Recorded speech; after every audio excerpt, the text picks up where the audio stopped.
On tonight's Fayette Prep Rally, it's time to hit the gridiron, and we've got a bunch of good games to start the season. Whitewater missed the playoffs for the first time in school history last year. Can they get back on track this season against East Coweta? Starr's Mill made it into the playoffs in 09. We'll check in on the Panthers as they take on Pebblebrook in a lightning-filled affair. And McIntosh locked up in a tight game with Shaw. Which team would pull this one out in the end? So keep your helmet on, because we're laying down the hammer on Fayette Prep Rally right now. Comcast presents your source for Fayette County high school sports. This is Fayette Prep Rally.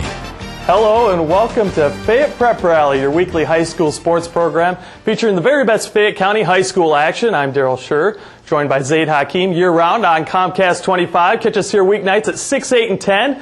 And Zaid, the regular season finally begins Friday night. So what should fans in Fayette County look for?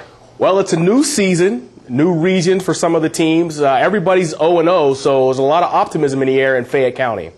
Well, the games don't count in the record books until this Friday, but several teams around the county look to take advantage of preseason scrimmages, and we are going to start things off with Whitewater playing host to East Coweta. Picking up first quarter, John Mark Rhodes back to pass, airs it out looking for Josh Baker. He comes up with a nice catch deep in Indians territory. That would set up the first score of the game. Rhodes will call his own number, and he dives into the end zone for the touchdown. Wildcats up 7-0. And the Whitewater defense stepping up on the ensuing drive. Josh Clemens puts a big hit on the quarterback, forces the fumble.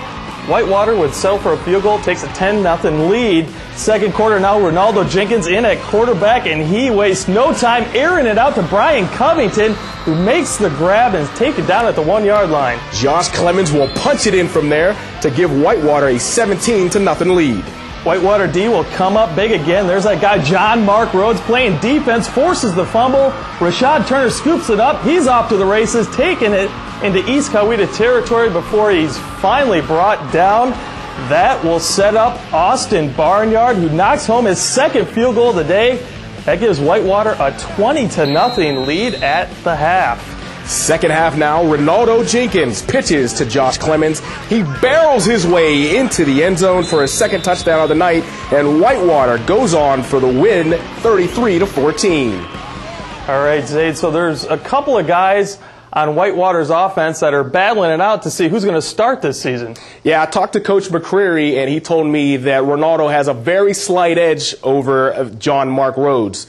I think he likes the way that John Mark throws the ball, but he likes the fact that Rara can run and pass. He gives an added dimension to the team's offense. Well, Whitewater missed the playoffs for the first time in school history last year, so what do they have to focus on this season? The coach told me that he wants his defense to be able to swarm to the ball a little bit better, wants them to work on their fundamentals on defense, wants his defensive line to control the gaps, control the line of scrimmage a little bit better, and to work on their tackling. All right, back to the highlights as we head down the road to a couple miles to Starr's Mill, where the Panthers look to get in some work, taking on Pebblebrook. And we are going to pick this one up where we always do first quarter. Pebblebrook looking to pick up a first down, but the Panther defense swarming the ball, and they're going to drop him for a loss. So they settle for a field goal attempt. 47 yards, no good. Still no score in this one. Back the other way we come. Adam Howley finds Jeffrey Green for the nice gain. That drive would stall, however. So the Panthers are forced to punt, and this is something that you don't see every day in high school. A 66-yard punt, which also means that there's not a lot of good highlights in this one. But Starr's Mill would get it back, and Zach Lasky, he's going to take the handoff, and you're going to finally see him right there busting through the line, down the sideline, and he is going to go in for the apparent touchdown.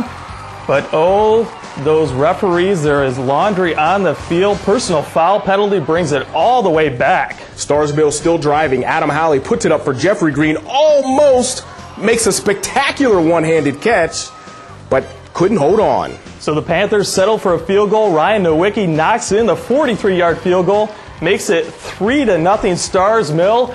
And then God comes a-knocking, and the lightning came, which sent everyone scurrying for cover. So this one ends 3-0 after being suspended for weather. And Zaid, is there anything that Starr's Mill can take away from this scrimmage? Yeah, Coach Phillips said he saw a little bit from his defense. He wants them to be able to swarm to the ball a little bit better, to be able to create some big plays on defense so they could kind of control the tempo of the game a little bit better than they did. Saw Starr's Mill last year. They had a good run. What are their strengths going to be coming up for this season? Well, Coach loves the fact that he's got a D1 prospect out on the edge, a wide receiver in Jeff Green. He likes the running of Zach Lesky, and he also feels good about his quarterback. His quarterback, Adam Howley, has 15 varsity games under his belt, so he's quite confident about the state of his offense going into the season. Well, back to the highlights, and the McIntosh Chiefs lost a ton of seniors last year's 4 and 6 squad, so their scrimmage provided good experience for all the new players. At McIntosh, they are pumped up to take on their opponent, Shaw. And we picked this one up early on. Chiefs defense looking good. Chris Baker gets stuffed by Joe Trevina for no gain there. Then the offense was able to move the ball, however. Cam Porter finds Jake Turner across the middle, and he turns it into a nice game. And Porter will take advantage of the field position. He airs it out to Robert Trotter, making a diving grab in the end zone. McIntosh takes a 6-0 lead. Then Shaw would have a quick response. Kyle Darner finds Chris Baker on the screen pass, and he is off and running, picks up a key block, and Baker is gone. The PAT no good, so we're knotted at 6. Shaw looking for that screen pass again, but Jake Turner makes a nice open field tackle for a loss on that play. Chiefs on the offense. Joe Trevina running the ball hard, picks up the first down, but that drive would stall. And then Shaw looking to take the lead before the half, but Alex Ishmael gets to the quarterback for the sack. We're all tied at 6 at the break. On to the second half, and McIntosh will break the tie. Dan Lenz knocks the field goal attempt through the uprights, giving the Chiefs a 9-6 lead. And late in the game, Shaw looking to tie or take the lead. Darner airs it out on 4th and long, but Tim Bryant picks it off for McIntosh. And the Chiefs hold on to win 9-6 over Shaw. So for McIntosh, is Cam Porter going to be enough to lead this team this season? Well, Cam is definitely their best player on offense, but he's going to need help. He has a couple of good receivers on the outside. We saw one make a nice diving catch in the end zone, but he's going to need a little bit of help on the offense. He needs the offensive line to be able to provide some running lanes for the running backs to be able to control the offense of the line of scrimmage. Now, you were at this game. Now, you saw it in person. Which position are you most worried about for McIntosh? Well, their offensive line is one that is going to be one to look at.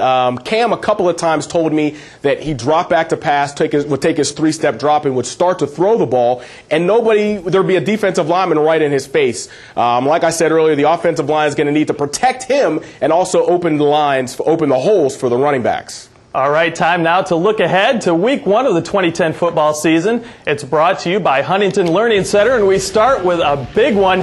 Sandy Creek traveling to Whitewater. That's going to be a good one. Yeah, Sandy Creek defeated Whitewater last year 43-6. The teams are no longer in the same region, with Sandy Creek dropping down to 3A. It's still a good rivalry, though. It's a good test for both teams to start the season.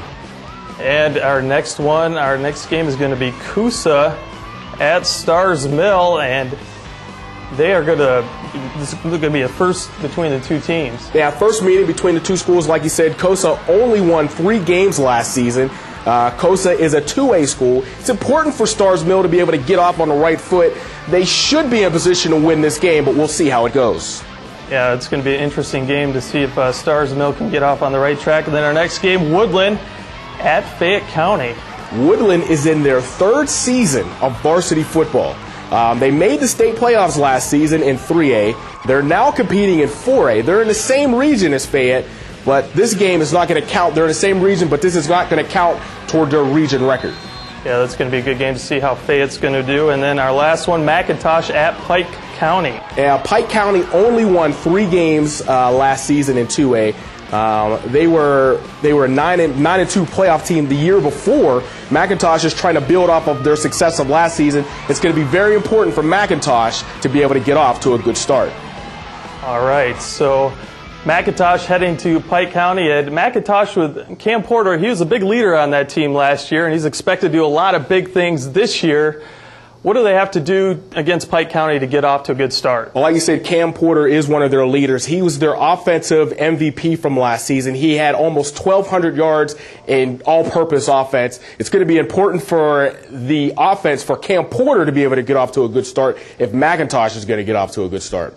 And, of course, Cam Porter, when you talk to him, very supportive of his offensive line and happy to have those guys, isn't he? Yeah, he was happy to have those guys. He made a point to make to me that this was their base offense, that they were going to be able to get it together. He thought they were going to be able to punch the ball in the end zone more than they did in that game, but he was very supportive of his offensive line. He said this team is going to be up for big things this season. All right, let's go back to the Whitewater-Sandy Creek game. And do you think Whitewater actually has a chance against the defending state champs? Well, Sandy Creek did beat Whitewater 43-6 last season, but this is a whole new season, some new players on both sides. So we'll see if Whitewater is able to take what they've learned during the offseason and the struggles that they had last year and apply them to a better game, a better season this year.